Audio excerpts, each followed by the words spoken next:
Hey there.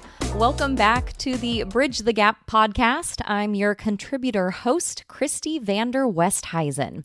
So today we are talking about one of the most important conversations in senior living sales. And no, it's not the discovery conversation, although, hint, hint, that's extremely important. It's not the pricing conversation, although that's also super duper important. It's not even the conversation where someone says, we need to think about it, which is usually code for, we have 17 additional questions, 3 siblings to call, and at least one person who is about to go on a Google quest to find every senior living community within a 40-mile radius.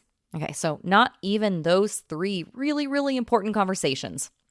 Today, we are talking about the parking lot conversation. And I'm like, what do you think that means? Well, you know the one. The family finishes the tour experience. We walk them to the door. We smile. We thank them for visiting. We have all those happy feelings. We tell them we're available if they need anything. And then the doors close behind them. They walk to the car. Our salesperson's feeling, ooh, so good. But that is when the real conversation begins. They are no longer sitting across from us. They don't have to be polite. They're not worried about hurting our feelings. They're not nodding while secretly wondering why the model apartment had 7 decorative pillows and absolutely nowhere to sit and maybe smells a little off. They're finally saying what they really do think about your community. They might be saying something like, well, that felt warm. That felt comfortable. Or that felt way too clinical. Or Mom would love the courtyard. Or I did not like the smell near the elevator. That sales coordinator was amazing, though. Did you notice how no one greeted us when we walked in? That apartment, way too small for Dad. Or I think Mom could be happy here. Or this is the most dangerous parking lot sentence of all. I don't know. What do you think? Because when nobody knows what they think, the families usually do what families do best. And I bet you guessed it. They wait. They don't do anything. They keep doing status quo. So our job in sales and senior living is not just to give a great tour. Although when I started in the industry almost 20 years ago, I really thought that was what my job was. I was going to be the best darn tour giver that community had ever had. Our true job is to help shape the parking lot conversation before the family ever reaches the parking lot. Okay, so the parking lot conversation actually starts before the tour. So that's when you do a lot of preparation and prepare. So the parking lot conversation actually begins during discovery. I bet you guessed that. Discovery is the missing link to so many of those lost leads that you may have. But that parking lot conversation begins during that discovery process. And it's when we truly understand what matters to the family, that's only when we can create an experience they will naturally talk about afterward. And so maybe the daughter tells us, my mom has always been very social, but since my dad passed away, she's stopped doing the things that she loved. So this is not just information. This is our tour plan. This is when we start putting all the pieces of the puzzle together to create an amazing experience for the family. And so we shouldn't spend 20 minutes explaining the dimensions of every apartment while Mom quietly follows behind us wondering when the fun starts.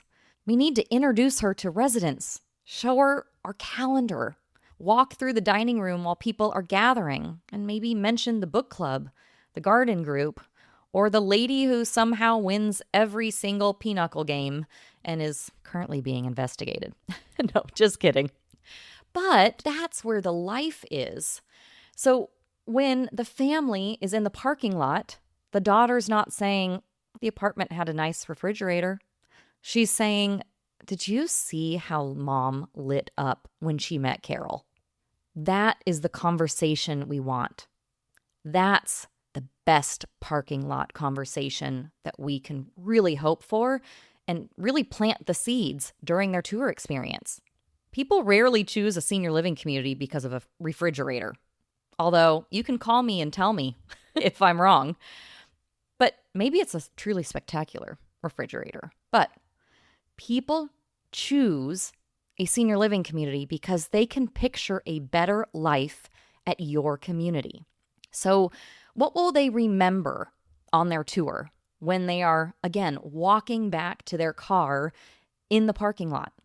Families won't remember every feature we showed them. They'll remember how the community felt. They're going to remember whether people looked happy and whether we made eye contact and team members made eye contact. They're going to remember whether the residents seemed engaged or whether everyone looked like they had been positioned in the lobby for a brochure photo and just sitting there. They're going to remember whether we listened. They're going to remember when the tour felt personalized or whether we delivered that exact same speech we gave the family who visited 20 minutes ago. And yes, they're definitely going to remember what the community smelled like. And of course, I wish this wasn't such a major part of senior living sales, but here we are. And my toxic trait is believing that a plug-in air freshener and a clean trash can solve at least 12% of our occupancy challenges. Just kidding, of course. But the smell of your community either confirms their thoughts that maybe we are a nursing home, or it dispels their thoughts and reminds them that we are a community. We're a senior living community, very different from a skilled nursing facility. So the family on their tour is collecting evidence. Now, the evidence, again, will either support or not support what they already thought going in. So every interaction becomes part of the story they will tell one another later. It might even be as soon as the parking lot.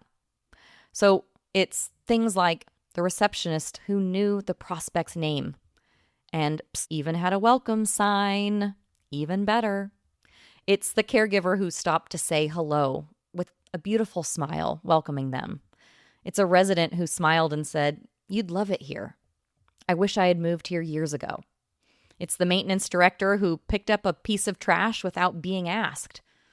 These moments matter because the family's not evaluating the apartment. They're not only looking at the apartment. They're evaluating whether their loved one will be known, safe, supported, and most of all, happy. So I want you to think about giving them something specific to discuss in that parking lot conversation. So a generic tour creates a very generic parking lot conversation. It was nice.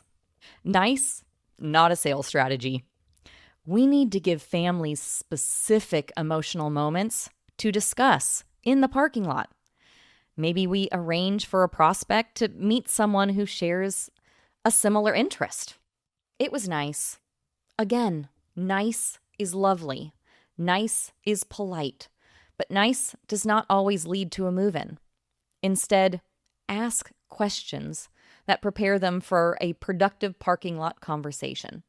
So here are some ideas of questions to ask so we can really give them some cues on what to talk about in that parking lot. So what felt most like home today? And then pause. What do you think your mom would enjoy most here? What concerns do you still have? Based on everything you saw today, what feels like the best next step? Or one of my favorites, when you get into the car, what do you think you're going to talk about first? Now that question is powerful because it gives us a preview of the parking lot conversation while we're still standing there. If they say, "We will probably talk about the apartment size," we know what needs more discussion. If they say, "We're going to talk about how friendly everyone was. We know the emotional connection landed and was felt. If they say, we still need to convince my brother, congratulations, because you found the next person who needs to be included in the conversation. So we want to give family some language to use, because sometimes the person touring is not the only decision maker. I would say that happens a good amount of the time, because we need to give the family who's doing the talking some really good resources and explanations on how to explain the community to their loved one or their decision maker. So they may need to go home and explain the community to a sibling, a spouse, a doctor, or parent who didn't attend the tour experience. So we want to help them tell the story. And so please don't just hand them your marketing folder thick enough to qualify as carry-on luggage. You're going to want to summarize the value in language that they can repeat. So it might sound something like this. So based on what you shared, it sounds like the biggest priorities are medication support, more social connection, and giving you peace of mind that someone is nearby. Those are 3 areas I would focus on when you talk with your brother. Now the daughter has a clear message. She doesn't have to remember every detail from the 90-minute visit, what the dining room looked like, what they had on the menu, what were the activities for the day. She can say, this community gives mom the support she needs, more connection, and gives us peace of mind. That is a much, much stronger family conversation than they have 3 apartment styles, a studio, 1 bedroom, and 2 bedroom. Oh, and on Wednesday, they serve meatloaf. Although, depending on the meatloaf, and I've had some amazing meatloafs in communities, that could still really be compelling for me. And then I want you to follow up on that feeling. So your follow-up after they leave should continue the emotional conversation from the tour experience. So we don't want to send that same generic email to every family. Thank you for touring. Please let me know if you have any questions. Again, I know I love to talk about my mistakes, but this was a big one in my beginning of my career. I love pre-formatted emails. So I want you to think about that pre-formatted email, and if you still want to keep sending it, or if you want to personalize it for every single person who you have the ability to touch their life greatly. So thank you for touring. Please let us know if you have any questions. Ooh, that hurts. Because of course they have questions. They're making a major life decision. So instead, remind them of what mattered and what they saw and felt during their tour experience. So it might be something like, your mom's smile when she met the gardening group was such a special moment. I could truly picture her becoming part of that group. Or, I know apartment size was still a concern. I would love to help you think through furniture placement and what she would realistically want to bring. Or, you mentioned your brother wasn't able to attend. So let's schedule a video call so he can see the apartment and ask questions to us directly. A thoughtful follow-up can restart the right parking lot conversation. It reminds families what they felt before fear and those nasty logistics and sibling opinions started piling into the car. So here's the final question.